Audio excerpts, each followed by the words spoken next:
Welcome to the Short Funk Podcast. I'm Tom Barbalet. Another question from Jim Gifford associated with the new Cold War. So, my perspective is that, like, Russia is a superpower, the US is a superpower, the various invasions and follies that both have done, the ongoing and protracted war in Syria, I feel slightly better, very, very slightly, and this could all go terribly wrong, and it probably already has, associated with the narrative that was coming from Trump versus the narrative that was coming from Clinton associated with dealing with Russia. Very few powers in this world could completely obliterate everyone like the US and Russia. And the idea that these two entities and the corruption and nonsense in Russia is even more extreme than here. When I've met Russians, and I meet them frequently, and I talk with them, I just can't understand how these two groups of people who are so similar in terms of people in the US and people in Russia have been pitted against each other for so long associated with this nonsense. And both political powers ultimately impact this greatly, but the fact that it will be literally a few seconds decision of a finger moving to a button, maybe a series of fingers moving to a series of buttons, but the fact that all this is automated, that it just takes one mistake to completely ruin everything. Or just, maybe not completely ruin everything, maybe actually return the planet to a degree of equilibrium that it should have held for generations and has been perturbed by this nonsense. I don't know.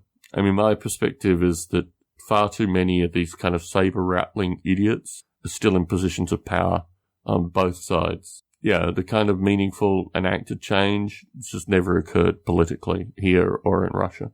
And it's very scary. I mean, it's very, very scary. The fact that this thing, which was supposed to be killed and flattened and annihilated by the success of hyper-capitalism, has in fact now been reborn in a hyper-capitalist narrative on both sides.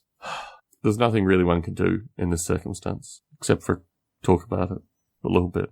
I think it's very, very bleak, and it scares me. I mean, it really scares me. The election of Clinton scared me slightly more, but looking at the deck of cards that Trump has put together, you got older versions of the same people in a lot of these positions of power, and none of the criticisms that should have been enacted against Obama were employed then.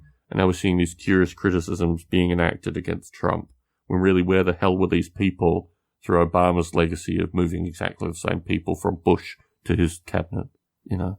It's all extraordinary. It's all very scary. Jim Gifford, you have one benefit that I don't have. Well, you have many benefits that I don't have. You live in Australia, you have a family, you're in a different position in your existence than I'm in my existence. But yeah, these things are going to kill me far faster than they'll kill you. And living in Australia, I don't know. My perspective is if the needle moves any further, Australia really is the only place left. It's sad. The UK, not so much anymore. So, yeah, this stuff is very real for me and will no doubt change aspects of my life in ways that I don't want my life to be changed. So, time will tell. But I think, yes, the new Cold War is very real. Slightly different from the Cold War that it would have been under Clinton, but still very real. Tom Barbalet in San Jose, signing out.